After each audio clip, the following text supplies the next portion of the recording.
बिस्मिल्लाहिर्रहमानिर्रहीम। मैं हूँ एम अब्दुल्ला भट्टी। आज जो पूरा दिन एक नून लीग वालों ने जश्न का माहौल बना रखा और उन्होंने चूंकि उनको आदत है जल्दी रसगुल्ले खाने की, तो लिहाजा आज भी उन्होंने चूंकि वो इंग्लिश में आर्टिकल लगा डेली मेल का, लिहाजा इन्होंने समझा है कि वो हमारी फेवर में आ गया। जिस तरह से उनको क़यादत ने, चूंकि वो अंधाधुंध उसको फॉलो करते हैं, पढ़ते तो हैं नहीं, तर्जमा करते नहीं हैं, लिहाजा जब तर्जमा सामने आता है फिर इनके पेट के अंदर मरोड़ उठते हैं, बदहजमी होती है, जो इन्होंने रसगुल्ले जो मिठाइयाँ खाई होती हैं। लिहाजा आज भी कुछ इस तरह, लेकिन आज उनको ज़्यादा लंबा नहीं है इंतज़ार करना पड़ा, क्योंकि हक़ाइक़ जल्द कौम के सामने आ गया। हुआ कुछ यूँ है कि डेली मेल ने जो शहबाज शरीफ के ख़िलाफ़ स्टोरी लगाई थी अपनी न्यूज़पेपर के अंदर, बरतानवी अखबार के अंदर, उसके 3 पॉइंट थे। वो 3 पॉइंट उसने जो हाईलाइट किए थे वो ये किए थे। उसमें जो सबसे पहला पॉइंट था वो ये था कि 2010 के अंदर जो सैलाब आया था उस वक्त शहबाज शरीफ वज़ीर आला पंजाब थे, और जो बरतानिया ने इमदाद के तौर पे पैसा दिया था उसमें शहबाज शरीफ ने करप्शन की। एक ये लगाई, और उन्होंने ये वाली जो खबर थी ये बेसिकली उन्होंने इस अंदाज से लगाई थी कि शहबाज शरीफ के ख़िलाफ़ जो पाकिस्तान के अंदर नैब जो है वो इन्वेस्टिगेट कर रहा है, ये उन्होंने खबर लगाई थी। दूसरी उन्होंने टीटी और इसकी मनी लॉन्ड्रिंग की खबरें लगाई थी। आज उसके ऊपर, जिसके ऊपर फिर शहबाज शरीफ ने डेफामेशन का केस किया, जो कि उसके गले पड़ गया और उसके ऊपर उसको जुर्माना हुआ, जो कि अभी उसके पास ये 13 दिसंबर की ऑप्शन थी लास्ट डेट जवाब जमा करवाने की, वरना उसको वो जुर्माना अलग अदा करना पड़ता और बाकी जो चीज़ें थी वो अलग, मतलब कि वो जो अभी तक कानूनी ऑप्शन और जो हर्जाना था वो अलग अदा करना पड़ता। अभी हुआ ये है कि आज डेली मेल ने वो खबर लगा दी, और वो खबर ये थी कि जो शहबाज शरीफ के ख़िलाफ़ नैब वाली इन्वेस्टिगेशन थी जो हमने खबर लगाई थी वो उससे हम विड्रॉ हो रहे हैं, क्योंकि हमें वो पाकिस्तानी इदारों की जानिब से वो इंफॉर्मेशन मिली थी कि इनके ख़िलाफ़ वो इंक्वायरी हो रही है, तब हमने वो खबर लगाई। लेकिन चूंकि आज इसकी हुकूमत है, नैब के अंदर इन्होंने तरामीम कर ली हैं, लिहाजा आज वो अगर हम मतलब उसको अदालत के अंदर जाते हैं या पाकिस्तान की यानी कि इदारों से अगर उसकी डिटेल लेते हैं तो वो हमें नहीं मिलेगी।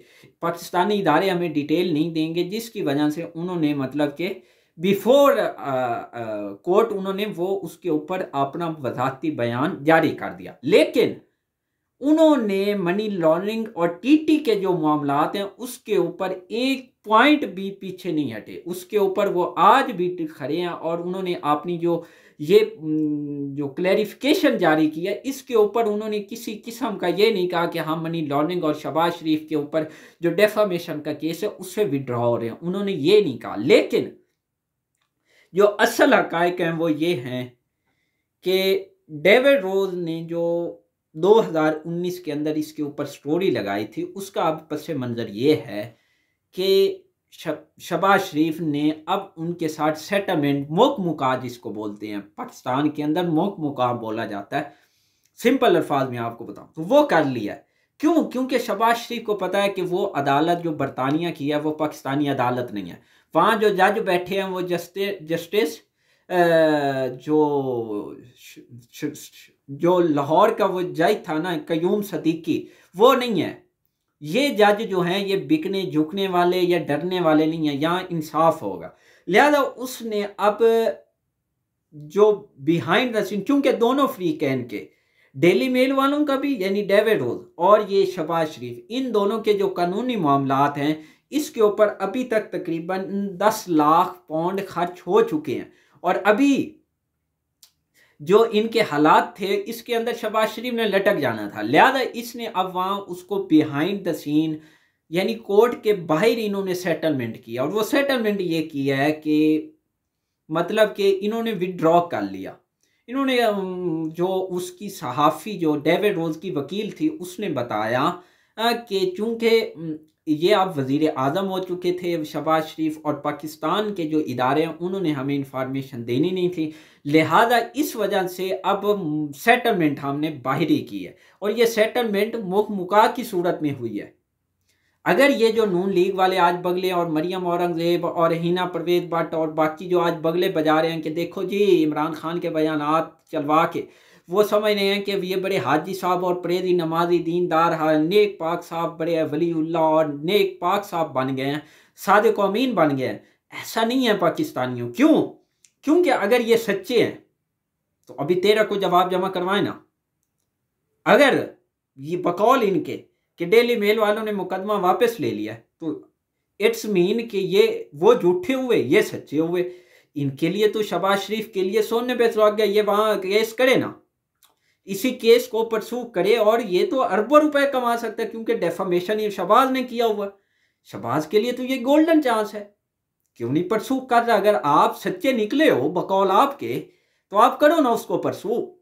डेली मेल अगर बकौल आपके कि वो विड्रॉ हो गया इस केस से, उसने वापस ले लिया, अपोलोजाइज कर लिया, माफी मांग ली, तो आप करो परसू।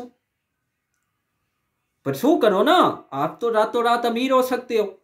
लेकिन नहीं करेंगे क्योंकि पता है कि दाल में काला है कुछ, बल्कि कुछ नहीं, पूरी की पूरी दाल जो है ना वो काली है। मन साफ नहीं है, करप्शन की हुई है, मनी लॉन्ड्रिंग की हुई है। और उन्होंने भी आपने जो आर्टिकल लगाया क्लैरिफिकेशन, उसके अंदर उन्होंने ये बात वाज़ेह लिखी हुई है कि सिर्फ नैब के ऊपर उन्होंने अपनी जो वजाती बयान है वो जारी किया है। लेकिन चूंकि ना उन्होंने बल्कि अली इमरान जो इनके दामाद शरीफ हैं उनके हवाले से भी बड़ी वाज़ेह लिखी है, किसी किस्म को उसके अंदर ये नहीं कि हम अली इमरान और शहबाज शरीफ से जो जितने भी हमने इल्ज़ामात लगाए थे उससे हम विड्रॉ होते हैं, ऐसा उन्होंने नहीं कहा। उन्होंने प्रॉपर उसके अंदर वो चीज़ हाईलाइट की है। दूसरी जो पॉइंट है वो ये है कि जो डेविड रोज है उसको ये भी मुमकिन तौर पे खबरें आ रही हैं कि वो डेली मेल को उसने छोड़ दिया, लिहाजा अब उसके पास है, उसने बल्कि ट्वीट्स भी की हैं। जब ये वाली इन्होंने की है ना तो उन्होंने कहा कि ये मीडिया के ऊपर जो मिस इन्फॉर्मेशन जो खबरें चलाई जा रही हैं ना ये भोंडी किस्म की है, इसके अंदर क्लैरिटी नहीं है, सच्चाई नहीं है, ये एक किस्म की सेटलमेंट की है। ऐसा नहीं है कि मैं आज भी आपने जो इल्ज़ामात हैं उसके ऊपर यानी कि कारबंद हूँ, लेकिन चूंकि अब वो डेली मेल छोड़ चुके हैं लिहाजा उनके लिए भी अब ज़ाती हैसियत में, क्योंकि वो लंदन के सहाफ़ी हैं, वो पाकिस्तानी तो है नहीं कि जिनके पास यहाँ बड़े बड़े महलात हों, इस्लामाबाद जैसे शहरों के अंदर फार्म हाउसेज हों, तो वो वहाँ बन नहीं सकते, वो एक आम कारकुन की हैसियत से काम करते हैं। लिहाजा उनके पास अब चूंकि वो डेली मेल के साथ मुंसलिक नहीं है, लिहाजा अब वो पहले इदारा उसका दिफा कर रहा था, इदारा वो पूरे माली मामला देख रहा था, कानूनी मामला। अब चूंकि वो उससे विड्रॉ हो गए हैं लिहाजा उनको अकेली बेस पे विदाउट मतलब चूंकि वो अब जर्नलिस्ट नहीं एक किस्म के हैं तो लिहाजा उनके लिए ये मामला मुश्किल हो रहे थे। लिहाजा ये वाली मुआफ़ी शाफी कोई नहीं, ये सेटलमेंट डील हुई है, मुक मुका हुआ है भाई, मुक मुका, और कुछ नहीं हुआ। ये जो बगले बजा रहे हैं ये हकीकत है असल में। और मियाँ साहब को पता था कि अगर ये केस आगे चले तो मैंने फंस जाना है, लिहाजा उसने वो पीछे जैसे उसने वो डील करने की कोशिश, उनको बताया कि मैं वज़ीर आज़म हूँ, अब आपको कोई एविडेंस तो मिलेगा नहीं, लिहाजा बेहतर है कि आप इस केस से हट जाओ। उन्होंने फिर वो टेक्निकल पॉइंट लगा के तो चलो जी। दूसरी जो खबर है वो ये है कि मुल्क के अंदर जो महंगाई है वो तकरीबन 31% हो चुकी है और हुकूमत के प्रायोरिटीज़ क्या है? 10 वज़ीरों को मज़ीद जो मशीर थे उनको वज़ीर ममलिकत का ओहदा दे दिया, जो मामले खसूसी थे उनको वज़ीर ममलिकत का ओहदा दे दिया ताकि अयाशी करो, ऐश करो। क्योंकि शहबाज शरीफ वैसे अंदरून खाना इमरान को सलाम तो ज़रूर पेश करते होंगे कि जिस अंदाज से इमरान खान ने इत्तेहादियों के साथ कोरोना जैसी वबा, आलमी महंगाई, इस सारे चीज़ों के बावजूद एक कमाल की हुकूमत की अंदरूनी बहरूनी यानी साजिशों का मुकाबला किया, लोगों को रिलीफ दिया, एहसास प्रोग्राम, खाने पीने, लंगर खाने, हेल्थ कार्ड, ये वाली जो चीज़ें की ये उसने कमाल की। अंदरूनी तौर पे वो वैसे इमरान को ज़रूर सलाम करता होगा क्योंकि उसको अब पता लग रहा है कि इत्तेहादी हुकूमत कैसे चलाई जाती है, कभी वो आ रहा है, कभी वो नाराज़, कभी उसको राज़ी, कभी उसको दे, कभी मौलाना के समधी को, कभी फलाने को, कभी MKM को, कभी इधर कभी उधर। तो इस अंदाज से ये हुकूमत चला रहे हैं, क्योंकि इनके पास कुछ करने को तो है नहीं, कोई स्ट्रेटेजी है नहीं। और मुल्क के हालात ये हैं कि इसहाक डार और जो सदर ममलिकत की मुलाकात हुई है, उसके अंदर इसहाक डार ने ये सदर ममलिकत को कहा है कि मुल्क के अंदर जो रिज़र्व हैं यानी ज़खायर हैं ज़र मुबादला के, जो हम बैरून ममालिक ट्रेडिंग करते हैं, जो डॉलर हैं, वो तकरीबन 1 माह के रह गए। लिहाजा इस सूरत में इलेक्शन कराना मुमकिन नहीं। दूसरा उन्होंने जवाब किया कि मुल्क के अंदर दहशत गर्दी, अगर उसके खिलाफ दोबारा ऑपरेशन लॉन्च करना पड़ता है तो उसके लिए रकम चाहिए होगी। इनकी तावीलें सुनो आप ज़रा। अच्छा, दूसरा इन्होंने कहा कि हमारे जो पड़ोसी मुल्क या दोस्त मुल्क हैं, जो मुआशी इदारे हैं, वो हमारी हेल्प नहीं करेंगे अगर हम जल्दी इलेक्शन। वो भाई क्यों नहीं करेंगे, बल्कि करेंगे। जितना जल्दी इलेक्शन होगा वो पाकिस्तान और पाकिस्तानी कौम के मफाद में है। क्यों? क्योंकि सबको पता चल जाएगा कि ये वाली हुकूमत जो नई आएगी उसकी जो मुआशी डायरेक्शन होगी, सबको पता होगा कि ये एटलीस्ट 4 साल तो चलेगी। लिहाजा जो नई हुकूमत की डायरेक्शन है वो उसके मुताबिक उसको फॉलो करेंगे। और आलमी जो इन्वेस्टर हैं उनको भी पता चल जाएगा कि मुल्क के अंदर अब सियासी इस्तेहकाम आ चुका है। अभी तो किसी को पता नहीं कि कल क्या होगा, लिहाजा कौन इन्वेस्ट करेगा? इससे मुल्क डे बाई डे नीचे आएगा। लिहाजा बेहतर यही है कि जल्द अज जल्द इलेक्शन करवाए जाए। दूसरा वो जो सदर ममलिकत और इसहाक डार की मुलाकात, उसके अंदर सदर ने यह कहा कि इमरान खान के जो केसेज हैं उसके ऊपर मतलब के ख़त्म किया जाए, जिस पर इसहाक डार ने कहा कि ये अब हमारी डोमेन में नहीं ना हमने की हैं, लिहाजा चलो जी। दूसरा जो सवाती साहब हैं बेचारे, उनके लिए तो मुसीबत ही है। वो पहले इस्लामाबाद के अंदर रहे, इस्लामाबाद से रिहा हुए तो क्वेटा पुलिस ले गई। जो ही अब क्वेटा से रिहा हुए तो सिंध पुलिस उनको लेके आ गई और सिंध के अंदर उनके खिलाफ तकरीबन 13 मुकदमा दर्ज हैं।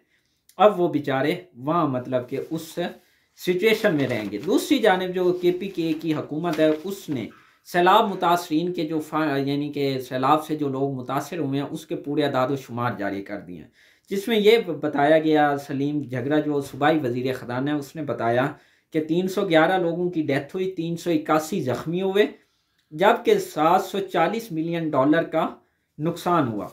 और सूबे में तकरीबन 91,468 मकानात तबाह हुए, 39,160 माल मवेशियों की अमवात रिकॉर्ड हुई, जबकि 1,07,220 एकड़ काश्त फसल जो है वो मुकम्मल तबाह हो गई। लेकिन दूसरी जानिब मुल्क के अंदर हो क्या रहा है?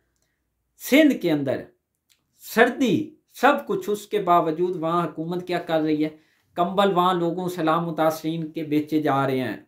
और जरदारी साहब जो अपने आप को बहुत बड़ा चैम्पियन कहते हैं, जो अवाम का बहुत बड़ा यानी कि खैर ख्वाह समझते हैं, हम यानी कि समझते हैं कि सबसे बड़ी कोई मतलब कि अपने आप को वैसे जमहूरियत वाले ही कहते हैं, लेकिन उनको शर्म नहीं आती। वो डूब मरने का उनके लिए मकाम है कि वो KPK की मंडी लगाने के लिए तैयार हो रहे हैं सिंध के वसाइल, लेकिन इधर उनकी आंखें बंद हैं, इधर उनके दिल गुर्दे जवाब दे चुके हैं, इधर उनकी जुबान के ऊपर ताले लग चुके हैं। शर्म आनी चाहिए जरदारी साहब। वो लोग सिंध वाले जो आप जिनके वोटों के ऊपर आप ये मंडी लगा रहे हैं, जिनके पैसों टैक्स के पैसों पे आप मंडी लगा रहे हो, उन बेचारों के लिए ये सर्दी के अंदर तो कम अज कम उनको खाने के अंदर जो आपने जहरीला खाना दिया गैर मियारी, उसको चलो सर्दी के अंदर कंबल तो दे दो। अब यहाँ से सोचो पाकिस्तानियों के, अगर एक आम आदमी गैरतमंद, जिस आदमी की माँ बहन बेटी रोड के ऊपर हो, उसके पास कंबल तक ना हो, सर्दी में वो बिल बिला रहे हो, तो वो आदमी क्या करेगा? मुल्क के अंदर यूं ही तो इंतशार फैलेगा, यूं ही तो फिर बच्चे उठाए जाएंगे, यूं ही तो बच्चे फिर ज़िबा होंगे। यही तो वो चीज़ें होती हैं जो मुल्क के अंदर यानी बदअमनी फैलने का सबब बनती हैं। तो जरदारी साहब कुछ आंखें खोलो, खुदा की लाठी बड़ी बेआवाज़ होती है, अब जब वो चलती है फिर वो कोई नहीं देखती। लिहाजा जाग जाओ, कुछ तो गैरत खा लो, कुछ तो उन लोगों की दाद रसी कर दो।